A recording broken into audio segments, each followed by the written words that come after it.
Safid, selamat malam untuk kita semua. Sebelumnya izinkan saya memperkenalkan nama saya. Perkenalkan, nama saya Hugo Jerlenisino dengan NIM 20111500070.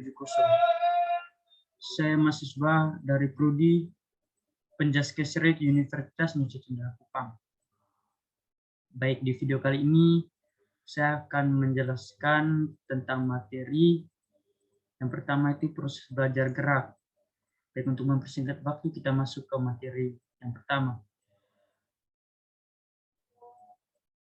Ya, jadi yang pertama itu definisi belajar gerak itu sendiri ya. Jadi belajar gerak merupakan bagian dari belajar yang mempunyai tujuan tertentu. Tujuannya adalah untuk menguasai berbagai keterampilan gerak dan mengembangkannya agar keterampilan gerak yang dikuasai bisa dilakukan untuk menyelesaikan tugas-tugas gerak untuk mencapai sasaran tertentu. Misalnya itu di dalam belajar gerak keolahragaan, pelajar berusaha menguasai keterampilan gerak yang sesuai dengan macam cabang olahraga dan kemudian memanfaatkan agar keterampilan gerak tersebut bisa diterapkan dalam bermain, berlomba atau bertanding. Jadi di dalam berusaha menguasai keterampilan gerak diperlukan suatu proses belajar, yaitu proses belajar gerak. Proses belajar gerak pada hakikatnya berbeda dengan proses belajar kognitif dan proses belajar efektif. Perbedaan yang ada bersumber dari aspek-aspek yang dominan keterlibatannya di dalam proses belajar. Yang dominan keterampilannya dalam proses belajar gerak adalah aspek fisik dan psikomotor. Yang dominan terlebihnya dalam belajar kognitif adalah aspek pikir. Sedangkan yang dominan keterampilan dalam belajar efektif adalah aspek emosi dan perasaan. Jadi itu perbedaannya ya. Dengan kata dominan di sini dimaksudkan untuk mengembangkan bahwa di situ ada keterlibatan yang lebih intensif dari salah satu aspek fungsi dalam diri pelajar. Sementara aspek fungsi yang lain juga terlibat, namun dengan intensitas yang lebih rendah. Ya. Dengan kata lain, bahwa dalam kegiatan macam belajar yang disebut dengan atas semua aspek fungsi yang ada pada diri pelajar terlibat di dalam proses belajar, namun intensitasnya berbeda-beda. Di dalam belajar gerak, aspek fisik dan psikomotor terlibat lebih besar dibandingkan aspek pikir serta aspek emosi dan perasaan. Mengenai proses belajar gerak ini akan dibahas dalam kaitannya dengan apa yang terjadi pada diri pelajar, apa yang diperbuat oleh pelajar, serta tingkat penguasaan yang dicapai pada setiap tahap atau fase belajar. Mengenai hal ini ada beberapa ahli yang telah berusaha mengemukakan teorinya. Antara lain ialah Paul Fichte bersama Michael Posner. Kemudian juga ada para ahli lainnya yang bernama Adam. Teori yang dikemukakan oleh Fichte dan Posner maupun yang dikemukakan oleh Adam bisa menjelaskan fenomena belajar gerak. Dengan pembahasan mereka yang agak berbeda justru bisa digunakan semuanya dan saling melengkapi. Fichte dan Posner di dalam menjelaskan tahap atau fase belajar gerak lebih menekankan pada tingkat penguasaan pelajar, sedangkan Adam lebih meningkatkan pada bentuk perilaku pelajar. Jadi ada perbedaan di sini ya. Lanjut. Teori yang mereka kemukakan adalah sebagai berikut. Ya, jadi teori yang dikemukakan oleh Fichte dan Posner. Jadi fase belajar gerak menurut Fichte dan Posner. Yang pertama itu Fichte dan Posner mengemukakan bahwa proses belajar gerak keterampilan terjadi dalam 3 fase belajar. Jadi Fichte dan Posner ini mereka mengemukakan ada 3 fase belajar ya, yaitu fase yang pertama itu fase kognitif, yang kedua itu fase asosiatif, yang ketiga itu fase otonom. Ya, kita masuk yang poin yang pertama itu apa itu fase kognitif. Jadi fase kognitif merupakan fase awal dalam belajar gerak keterampilan Fase awal ini disebabkan oleh fase kognitif karena perkembangan yang menonjol terjadi pada diri siswa adalah siswa menjadi tahu tentang gerak yang dipelajari, sedangkan penguasaan geraknya sendiri masih belum baik karena masih dalam taraf mencoba-coba gerakan. Pada fase kognitif, proses belajar diawali dengan aktif berpikir tentang gerak yang dipelajari. Jadi di sini juga siswa berusaha mengetahui dan memahami gerak dari informasi yang diberikan kepadanya. Informasi bisa bersifat verbal atau bersifat visual. Informasi verbal adalah informasi yang berbentuk penjelasan dengan menggunakan kata-kata. Dan di sini indera pendengar aktif berfungsi. Informasi visual adalah informasi yang dapat dilihat. Informasi ini bisa berbentuk contohnya gerakan atau gambar gerak. Di sini indera penglihat aktif berfungsi. Informasi yang ditangkap oleh indera kemudian diproses dalam mekanisme perseptual. Mekanisme perseptual berfungsi untuk menangkap makna informasi. Dari fungsi ini, pelajar bisa memperoleh gambar tentang gerak yang dipelajari. Ya, kita masuk poin yang kedua, apa itu fase asosiatif ya. Jadi fase asosiatif disebut juga fase menengah. Fase ini ditandai dengan tingkat penguasaan gerak, di mana siswa sudah mampu melakukan gerakan-gerakan dalam bentuk rangkaian yang tidak tersedat-sedat pelaksananya. Dengan tetap mempraktikkan berulang-ulang, pelaksanaan gerak akan menjadi semakin efisien, lancar sesuai dengan keinginannya, dan kesalahan gerak semakin berkurang. Untuk meningkatkan penguasaan dan kebenaran gerak, pelajar perlu tahu kesalahan yang masih diperbuatnya.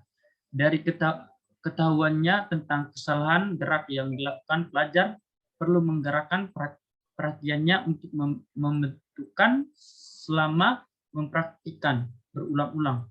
Kemampuan untuk mengenali kesalahan gerak sangat diperlukan untuk meningkatkan penguasaan gerak. Untuk meningkatkan penguasaan gerak, diperlukan kesempatan yang leluasa untuk praktik berulang-ulang. Pada fase asosiatif ini juga, para pelajar itu harus merangkaikan bagaimana bagian gerak menjadi rangkaian gerakan secara terpadu, merupakan unsur penting untuk menguasai berbagai gerakan keterampilan. Setelah rangkaian-rangkaian gerak bisa dilakukan dengan baik, maka pelajar segera bisa dikatakan memasuki fase belajar yang disebut fase otonom. Kita masuk yang poin yang ketiga, yaitu apa itu fase otonom. Jadi fase otonom ini bisa dikatakan sebagai fase akhir dalam belajar gerak. Fase ini ditandai dengan tingkat penguasaan gerak, di mana pelajar mampu melakukan gerakan keterampilan secara otomatis. Fase ini dikatakan sebagai fase otonom karena pelajar mampu melakukan gerak keterampilan tanpa pengaruh, walaupun pada saat melakukan gerakan itu pelajar harus memperhatikan hal-hal lain selain gerak yang dilakukan. Hal ini bisa terjadi karena gerakannya sendiri sesuai dengan gerakannya sendiri sudah bisa dilakukan secara otomatis. Contoh dari pencapaian fase otonom, misalnya pada anak yang belajar naik sepeda, setelah mencapai fase otonom, ia mampu mengendalikan sepeda dan tidak jatuh walaupun dilakukan sambil menengok ke kanan atau ke kiri, memperhatikan pemandangan di sekelilingnya. Ia tidak lagi harus memikirkan bagaimana gerak mengayun atau bagaimana pegangan tangan agar keseimbangannya terjaga. Mengingat menjadi sulitnya mengubah bentuk gerak setelah gerak menjadi otomatis, maka pembentulan gerakan harus dilakukan pada fase belajar sebelumnya. Sejak awal, pelajar sudah harus diarahkan melakukan gerakan-gerakan yang benar secara mekanis agar setelah pencapaian fase otonom, gerakannya benar-benar efisien. Perlu dijelaskan bahwa gerak otomatis tidak sama dengan gerak yang efisien atau gerak yang terampil. Jadi di sini ada perbedaannya antara gerak otomatis dan gerak efisien. Jadi gerak yang otomatis belum tentu efisien. Gerak yang salah secara mekanis pun dapat menjadi otomatis apabila terus dilakukan berulang-ulang. Sedangkan gerak yang benar dan dilakukan secara otomatis akan menjadi gerak yang efisien. Kita masuk ke fase belajar gerak menurut Adam ya. Jadi kita masuk ke pendapatnya Adam. Jadi di sini di dalam membahas tentang fase belajar gerak keterampilan, Adam melihatnya dari segi bentuk perilaku yang terjadi pada diri pelajar. Adam berpendapat bahwa proses belajar gerak keterampilan terjadi dalam dua fase. Ya, jadi menurut Adam itu ada dua fase ya, yaitu fase pertama itu fase gerak verbal, dan yang kedua itu fase gerak. Yang pertama itu apa itu fase gerak verbal? Jadi fase gerak verbal adalah fase belajar gerak di mana gerak yang dipelajari masih berada pada pikiran pelajar. Jadi pelajar membayangkan dalam pikirannya mengenai gerakan keterampilan yang dipelajari. Jadi semacam imajinasi begitu ya. Memikirkan gerak berarti merangkai gerak dalam bentuk kata-kata. Misalnya di dalam mempelajari gerak menguling ke depan senam lantai, pelajar membayangkan sikap awal berdiri tegak dengan kedua kaki rapat. Fase gerak verbal adalah fase belajar gerak di mana gerak yang dipelajari masih berada dalam pikirannya pelajar.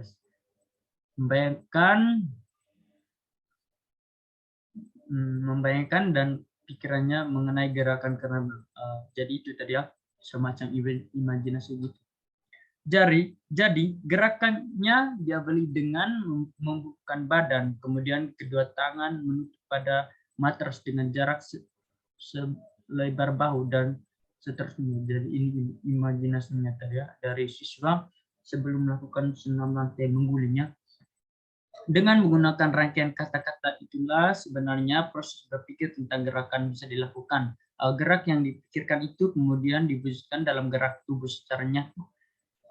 Jadi dari imajinasi itu tadi pelajar mampu membuat gerakannya secara nyata. Pada fase ini saat berusaha menguasai gerak, pikiran masih tertuju pada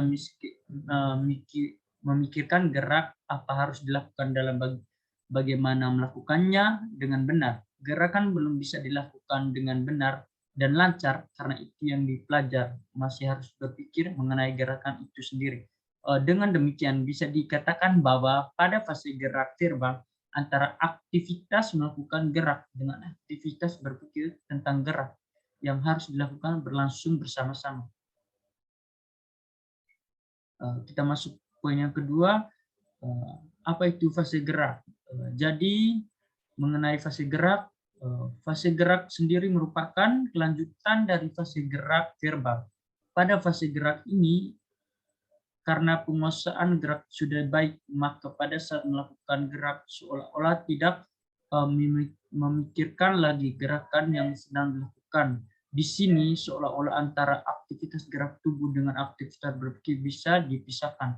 Aktivitas berpikir mengenai gerakan hanya sampai pada kesadaran pemberian komando gerak. Untuk selanjutnya gerakannya bisa dilakukan secara otomatis tanpa harus memikirkan gerakannya itu sendiri. Pembagian fase-fase belajar yang dikemukakan oleh Adam tampaknya lebih realitas untuk menjelaskan fenomena proses belajar gerak. Ya, di mana di dalam belajar gerak, aktivitas berpikir yang dilakukan adalah berpikir tentang gerakan yang dipelajari untuk kemudian dilakukan dalam bentuk gerakan nyata.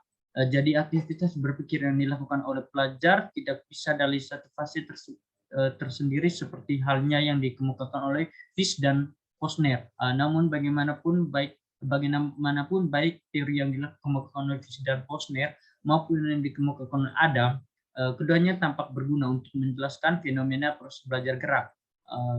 Pengetahuan tentang fase-fase belajar gerak sangat berguna di dalam pengajaran pendidikan jasmani dan olahraga, khususnya dalam hal melandasi pemikiran tentang perencanaan program pengajar, pemilihan strategi mengajar, dan pemilihan kondisi belajar yang perlu disiapkan. Sesuai dengan fase-fase belajar yang perlu dilakukan oleh pelajar, guru perlu memikirkan kondisi belajar, apa yang perlu disiapkan dan diciptakan, serta bagaimana strategis untuk memerangka kondisi belajar yang diciptakan. Saya kira itu saja materi dari saya. Kita lagi ke materi berikutnya, yaitu tentang kondisi belajar gerak. Jadi kondisi belajar gerak adalah satu keadaan yang diperlukan agar proses belajar gerak dapat berlangsung ke arah pencapaian tujuan. Jadi keadaan yang diperlukan itu meliputi keadaan yang perlu pada diri pelajar dan keadaan yang ada di luar diri pelajar yang pengaruh atau keadaannya pada diri pelajar, ya. Kondisi belajar gerak meliputi kondisi internal dan kondisi eksternal. Jadi kondisi belajar gerak ini ada kondisi internalnya dan ada kondisi eksternalnya, ya. Jadi yang pertama itu kondisi internal, ya. Jadi kondisi internal adalah keadaan pada diri pelajar yang diperlukan selama proses belajar berlangsung. Selama proses belajar gerak pelajar perlu yang pertama itu berusaha meningkat bentuk bagian-bagian yang gerak yang dipelajari. Yang kedua itu berusaha mengingat urutan rangkaian dari bagian-bagian gerak dalam gerak keterampilan secara keseluruhan. Pada awal dari proses belajar gerak, di mana pelajar harus berusaha memahami gerak yang perlu dipahami kemudian diingatnya adalah bagian-bagian dari gerakan dan urutan rangkaiannya. Istilah mengingat dalam pembahasan mengenai proses belajar gerak tidak hanya menyangkut ingatan kognitif, tetapi juga menyangkut ingatan gerak. Yang dimaksud ingatan gerak adalah kemampuan melakukan kembali gerakan-gerakan yang pernah bisa dilakukan. Yang kedua itu kondisi eksternal.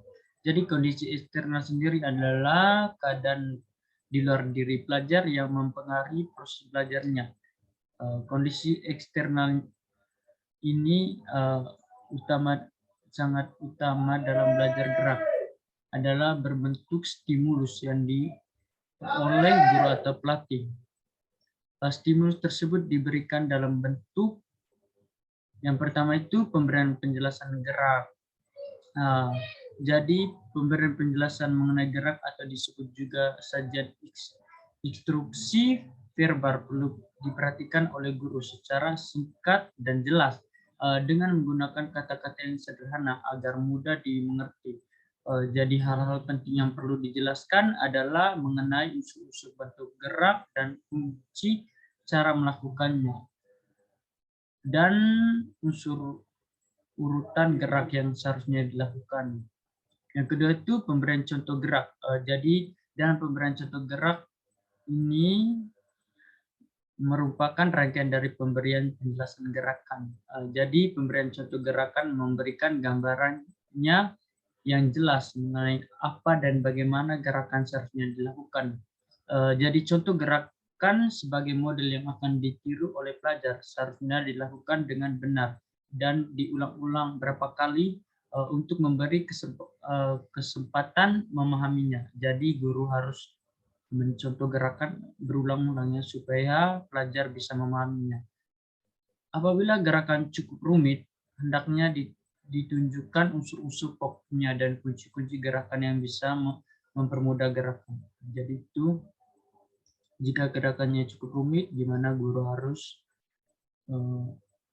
tunjukkan unsur-unsurnya dan unsur pokoknya dan kuncinya. Setelah pelajar diberi penjelasan dan contoh gerakan secukupnya, mereka diinstruksikan untuk mempraktikkan gerakan. Jadi setelah guru mempraktikkan atau mencontoh, siswa diberi kesempatan untuk mencontohnya atau mempraktikkan gerakan yang sudah diberikan oleh guru ya.